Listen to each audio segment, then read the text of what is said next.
ស្រីភ្លៀងធ្លាក់ខ្លាំងណាស់តើអូនកំពុងតែធ្វើអ្វីបងនឹកអូនគឺធ្ងន់រកមានស្ងួននឹងរូបអូនត្រង់វេលាអូនដឹងទេថាបងស្រឡាញ់អូនប៉ុណ្ណាបាត់ជីវ៉ាជីវិតអូនមកពីណៃចង់ឃើញយើងដងហើយប្រាប់ស្រីថាបងនឹងតែអូនណាពុំហ៊ី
បំភ្លេចនាងចោលទៅឯងទុកថា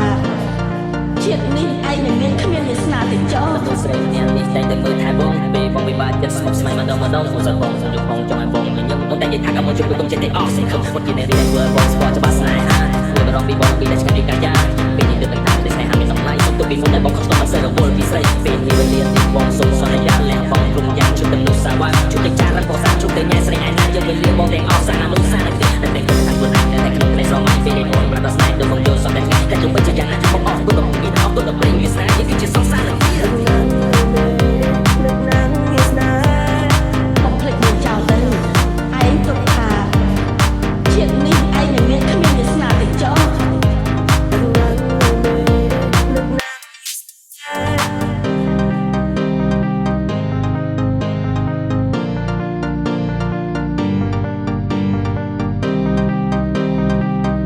នាងចោលទៅឯងទុកថា